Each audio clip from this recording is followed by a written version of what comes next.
मैं धन्यवाद देना चाहता हूं और अपने पत्रकार साथियों को भी धन्यवाद दूंगा।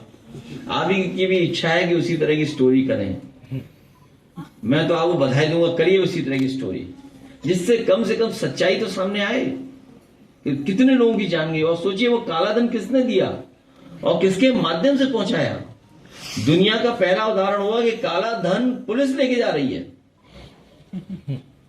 कहीं अगर ऐसा होता हो दुनिया में तो बताओ कि काला धन पुलिस लेकर जा रही है। आखिर किसने कहा दे के आई है, किसका पैसा था ये? वो तो जो लोग हैं, आम लोग जिनके परिवार के तरह से खोए हैं, उनके पास सबकी फोटो है, सीसीटीवी में रिकॉर्डिंग है। इसमें हम लोग लोकसभा में पूछेंगे आखिरकार क्यों हो रहा है ये, क्योंकि उसमें बहुत सारे बड़े इश्यूज भी शामिल होते हैं। सर जैसे अयोध्या और काशी में जिस प्रकार से वैसी की वैसी संरक्षण है, पूरी संरक्षित है। छोटी गलियां, 2 व्यक्ति निकल सकते हैं, सोचिए आप। और कितनी अच्छी बनाई उन्होंने। उसी तरह के पत्थर लगाए जो आपके पुराने लखनऊ में लगाए। अखिलेश जी, सरकारी स्कूल के मर्जर की बात चल रही है, ये पढ़ाई के, जिसमें हमने, क्योंकि पढ़ा लिखा आदमी सवाल पूछता है, अहंकारी लोग चाहते ही नहीं कि सवाल इनसे पूछे कोई। इसमें ये हमने कई स्कूलों का लिस्ट निकाला, बच्चे जिसमें पढ़ रहे हैं उसमें ये निकला कि सबसे अधिक जो है दलित पिछड़े अल्पसंख्यक हैं। तो कहीं ये पीडीए के खिलाफ हैं, सॉरी पीडीए के खिलाफ ही लोग। क्या ये गरीब बच्चों को शिक्षा से वंचित रखना चाहते हैं? हम तो कई बार गए हैं स्कूलों में, प्राइमरी स्कूलों में निकलते हैं तो कई बार रुके हैं। सरकार में थे तब भी, जब सरकार में नहीं थे तब भी।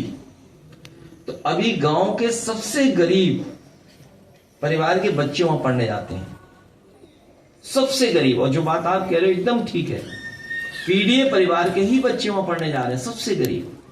जो संपन्न लोग हैं या जो थोड़ा बहुत अपने संसाधन जुटा के बच्चों को अच्छा पढ़ा सकते हैं, तो सब प्राइवेट में पहुंच गए, सब अच्छे स्कूलों में पहुंचा दिए। सीबीएसई और बोर्ड के स्कूलों में पढ़ा रहे हैं, कॉन्वेंट बन गए या प्राइवेट स्कूल है वहां पढ़ रहे हैं। जो सरकार के स्कूलों में सबसे ज्यादा गरीब परिवार के बच्चे हैं। और आप सोचिए मर्जर के बाद बेटियां कैसे जाएंगी स्कूल पढ़ने, उनके लिए सुरक्षा का इंतजाम होगा। जब लखनऊ जैसे शहर में, अयोध्या जैसे शहर में घटनाएं बेटियों के साथ हो रही, जो 4 साल की, 6 साल की, 7 साल की, 8 साल की, उनके साथ, इन पे कोई काम नहीं बीजेपी पे। अच्छा काम दे दो, काम खराब करवा लो। अब आप बताइए, आप ही न्यूज नहीं चलाते हो? जो वो गोरखपुर लिंक शुरू हुआ है, 4 लेन है, रात में बंद कर दिया, नहीं उतर सकते हैं आप, मिट्टी डाल दी। हाँ देखिए, सही बोल रही है हमारी ये। वैसे एक चीज मैं अपने पत्रकार साथी से कहना चाहता हूँ, मैं आपसे निवेदन करना चाहता हूँ, उनकी विभाग की समीक्षा कर दो आप, और ना आपको भी श्लोक सुनने को मिल जाए तो कहना मुझसे, या भजन सुना देंगे वो कोई।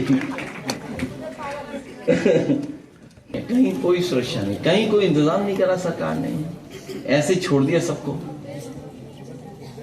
कहीं कोई सुरक्षा, कहीं व्यवस्था का इंतजाम नहीं। और जब आप और हम सब लोग उनकी बातों को सुनते हैं, विकसित भारत बनेगा, दुनिया में हमारी अर्थव्यवस्था 30 नंबर पे पहुंच गई है, तो इसका मतलब क्या हम समझे?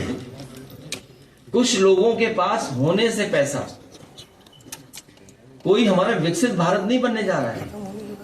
जब तक आप वर्ल्ड क्लास इंफ्रास्ट्रक्चर नहीं दोगे, जब तक आप वर्ल्ड क्लास स्वास्थ्य सेवाएं नहीं दोगे। आप बताइए, आईसीयू में लोग हाथ का योगा कर रहे हैं, पंखा चला रहे हैं, मरीज और वो सब ये चल रहा पंखा, सोचिए आप।